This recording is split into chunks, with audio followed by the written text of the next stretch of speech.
Hello friends, मैं हूं सत्येंद्र सैनी और आप देख रहे हैं यूट्यूब चैनल ऑफ वकील करो। आज का हमारा जो मेन टॉपिक है वो है आपका applicability of GST under micro finance company. GST की एप्लीकेबिलिटी माइक्रो फाइनेंस कंपनीज़ में होती है नहीं है, या फिर निधि या फिर आपकी अदर फाइनेंस कंपनीज़ में क्या जीएसटी की एप्लीकेबिलिटी रहेगी। इन्हीं सारे टॉपिक्स को आज हम डिस्कस कर रहे हैं।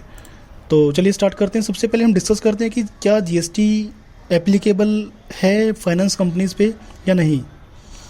तो चलिए स्टार्ट करते हैं। सबसे पहले हम देखते हैं कि जीएसटी की एप्लीकेबिलिटी कब होगी, कि कब हम मानते हैं कि एक बिज़नेस के अंदर जीएसटी एप्लीकेबल होता है। तो बेसिकली जीएसटी की एप्लीकेबिलिटी हमारी एग्रीगेट टर्नओवर के ऊपर डिपेंड करती है कि अगर एक साल के अंदर हमारी एग्रीगेट टर्नओवर 40 लाख से ज़्यादा हो जाती है, मतलब हमारी जो टोटल टर्नओवर मतलब सेल अगर वो 40 लाख से ज़्यादा हो जाती है, किसी किसी स्टेट में 20 लाख भी है, तो अगर इस 40 लाख से ज़्यादा हो जाती है तो इन दैट सिचुएशन हमें जीएसटी के लिए अप्लाई करना मैंडेटरी हो जाएगा। अगर 40 लाख से कम रहती है तो इन दैट सिचुएशन हमें कोई भी जीएसटी सर्टिफिकेट अप्लाई करने की नीड नहीं है एज़ पर लॉ। अब उसके बाद बात करते हैं एग्रीगेट टर्नओवर की, कि भाई एग्रीगेट टर्नओवर क्या होता है, कैसे हम फाइनेंस कंपनी में एग्रीगेट टर्नओवर को काउंट करें। सबसे मेन बात आती है कि हम फाइनेंस कंपनीज़ में इंटरेस्ट चार्ज करते हैं और वही हमारा मेन सोर्स ऑफ इनकम होता है। तो एग्रीगेट टर्नओवर फाइनेंस कंपनी में अगर देखा जाए तो एक तरीके से इंटरेस्ट होता है, बट जीएसटी लॉ के हिसाब से यहाँ पे इंटरेस्ट को एक्सक्लूड किया जाता है। मतलब इंटरेस्ट एग्रीगेट टर्नओवर का पार्ट नहीं होता। हम जो अदर फीस चार्ज करते हैं लाइक इंटरेस्ट या फिर कोई अदर रिसिप्ट्स है ना, तो वो बेसिकली हमारी सारी टर्नओवर में काउंट होती हैं।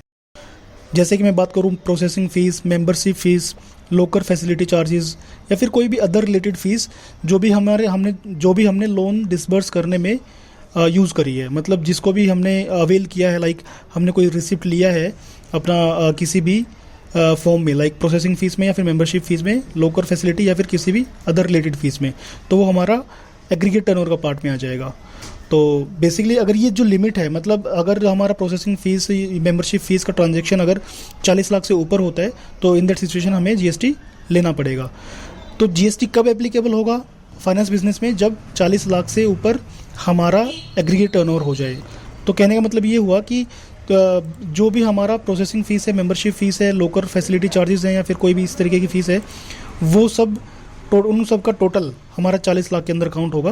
तो जब तक इन प्रोसेसिंग फ़ीस का या फिर अदर रिलेटेड चार्जेस का, इन अदर रिलेटेड फ़ीस का अगर ये टोटल कंप्लीट नहीं होता है, अगर ये थ्रेशोल्ड कंप्लीट नहीं होता है, तो इन दैट सिचुएशन अपने को जीएसटी लेने का नीड नहीं है। तो कंक्लूजन यही है कि भाई फाइनेंस बिजनेस में जीएसटी सर्टिफिकेट स्टार्टिंग में मैंडेटरी नहीं है। लाइक जब भी हम बिज़नेस स्टार्ट करेंगे तो इन दैट सिचुएशन हमें स्टार्टिंग में ही जीएसटी सर्टिफिकेट की नीड नहीं है। अगर हम एक सेक्शन 8 कंपनी माइक्रो फाइनेंस में रजिस्टर्ड करते हैं तो इन दैट सिचुएशन सिर्फ सर्टिफिकेट ऑफ इनकॉर्पोरेशन के बेसिस पे ही हम अपने बिजनेस को ऑपरेट कर सकते हैं, स्टार्ट कर सकते हैं, और इसी सर्टिफिकेट के बेसिस पे हम अपना बैंक में करंट अकाउंट भी ओपन करा सकते हैं। तो स्टार्टिंग में हमें कोई भी जीएसटी सर्टिफिकेट लेने की नीड नहीं है अगर हम कोई फाइनेंस बिजनेस लाइक निधि कंपनी या फिर माइक्रो फाइनेंस कंपनी ओपन कर रहे हैं। तो आगे इसी सेक्शन 8 माइक्रो फाइनेंस में हम कुछ नेक्स्ट टॉपिक्स को भी देखेंगे कि इंटरेस्ट रेट ऑफ लोन क्या है एंड कितने टाइप के loan section 8 micro finance company दे सकती है। तो इन्हीं सारी लीगल सर्विसेज को लेकर के अगर आपकी कोई क्यूरी है तो आप हमें कॉल कर सकते हैं स्क्रीन पे दिए हुए नंबर्स को, और या फिर आप हमारी वेबसाइट www.vakilkaro.com पर विजिट कर सकते हैं। Thank you for watching us, keep supporting.